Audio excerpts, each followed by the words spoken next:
दोस्तों, सच्ची घटना पर आधारित गौतम बुद्ध की इस प्रेरणादायक कहानी को आप लोग लास्ट तक जरूर देखिएगा। तो चलिए कहानी को शुरू करते हैं। एक बार की बात है, गौतम बुद्ध हमेशा सही समय पर प्रवचन देने पहुंच जाया करते थे। वह आज तक कभी देर से नहीं आए थे और न ही उनकी वजह से आज तक किसी को इंतजार करना पड़ा था। लेकिन आज पहली बार ऐसा हुआ कि उनके शिष्यों को उनका इंतजार करते काफी समय हो चुका था, लेकिन बुद्ध अभी तक प्रवचन सभा में नहीं पहुंचे थे। शिष्य आपस में बातें कर रहे थे कि जरूर आज तथागत बुद्ध को कोई जरूरी काम आ गया होगा, वरना वह हमेशा ही समय पर आ जाते हैं। यह बातें हो ही रही थी कि तभी अचानक गौतम बुद्ध अपने हाथ में कमल का एक फूल लिए वहां पहुँचे और एक पेड़ के नीचे लगे आसन पर आकर बैठ गए। आश्रम में करीब 300 भिक्षु थे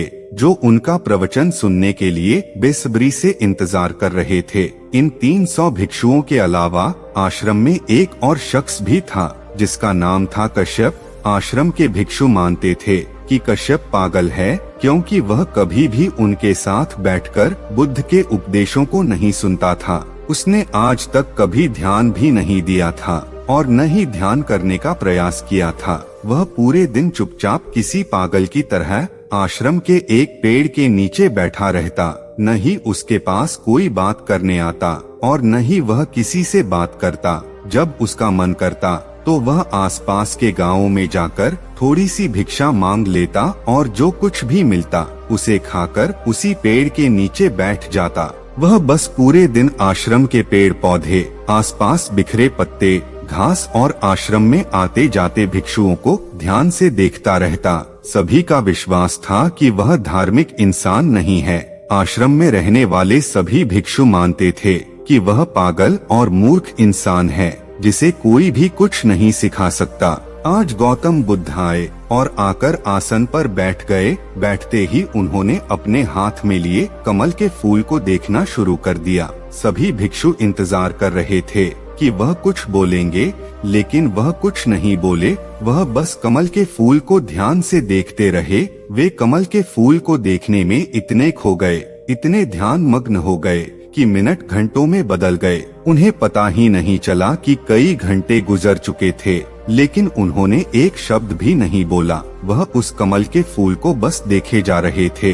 अब वहाँ बैठे भिक्षुओं के अंदर बेचैनी बढ़ने लगी। सभी इंतजार करते करते परेशान हो चुके थे। तभी अचानक पीछे से किसी के जोर से हंसने की आवाज आई। भिक्षुओं ने पीछे मुड़कर देखा तो उनके आश्चर्य का ठिकाना नहीं रहा।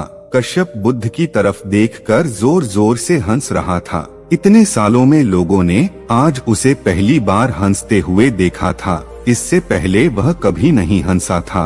वह इतनी अद्भुत हंसी हंस रहा था कि मानो सारा ब्रह्मांड उसके साथ हंस रहा हो। उसकी हंसी पूरे आश्रम में गूंज रही थी और वह बस हंसे जा रहा था।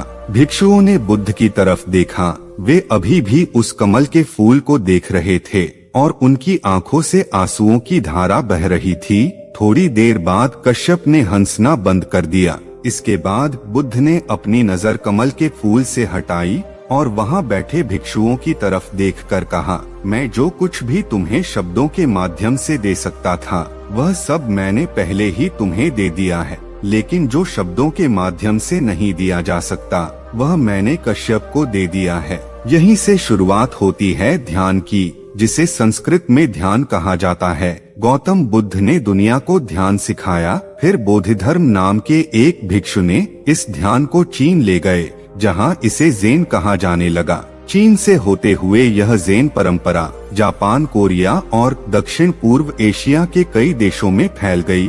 ज़ेन आत्मज्ञान प्राप्त करने का एक बहुत ही अनोखा और अद्भुत तरीका है, क्योंकि इसमें न तो कोई बात है और न ही कोई बंधन। इस परंपरा में न तो कोई निश्चित विज्ञान है और न कोई शिक्षाएं, न कोई ग्रंथ है और न ही कोई निश्चित अभ्यास करने की विधि। बस आपको अपनी आंखें बंद करके बैठ जाना है और इंतजार करना है। फिर यह घटना आज नहीं तो कल आपके अंदर घटित हो जाएगी।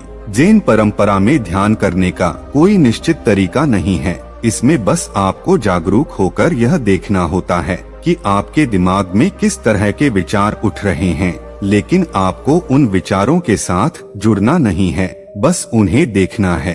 एक विचार उठेगा और फिर अपने आप गायब हो जाएगा, बस आपको उन्हें पूरी जागरूकता के साथ देखते रहना है। जब आप मन में उठने वाले किसी एक विचार का निरीक्षण जागरूकता के साथ करते हैं और फिर जब वह विचार आपके मन से गायब हो जाता है, तो आप पाएंगे कि दूसरा विचार उतनी तेजी और जल्दी से नहीं उठा। ऐसा इसलिए होता है क्योंकि जब आप अपने मन के विचारों पर ध्यान देना शुरू करते हैं, तो हमारे मन की भाग दौड़ कम हो जाती है और मन शांत होने लगता है। फिर एक ऐसी अवस्था भी आती है जब हमारा मन विचार मुक्त हो जाता है, मन में कोई विचार नहीं होते। दो विचारों के बीच की यही विचारहीनता ही सच्ची ध्यान कहलाती है। शुरुआत में इस विचारहीनता का समय ज्यादा लंबा नहीं होता, यह ज्यादा से ज्यादा 10 से 15 सेकंड का होता है, क्योंकि हमारे दिमाग को सालों से लगातार सोचने की आदत पड़ चुकी है। लेकिन अगर हम लगातार प्रयास करते रहें,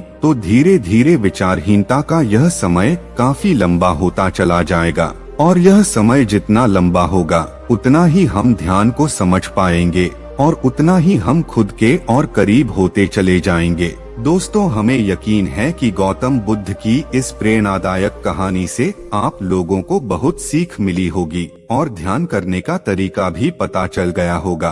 दोस्तों, आगे भी ऐसी ही प्रेरणादायक कहानी देखने और सुनने के लिए इस वीडियो को लाइक करके हमारे चैनल को सब्सक्राइब करें और बेल नोटिफिकेशन को ऑल पे सेट करें, ताकि आने वाली वीडियो सबसे पहले आपके पास पहुंचे। धन्यवाद दोस्तों। बुद्धाय नमो नमो।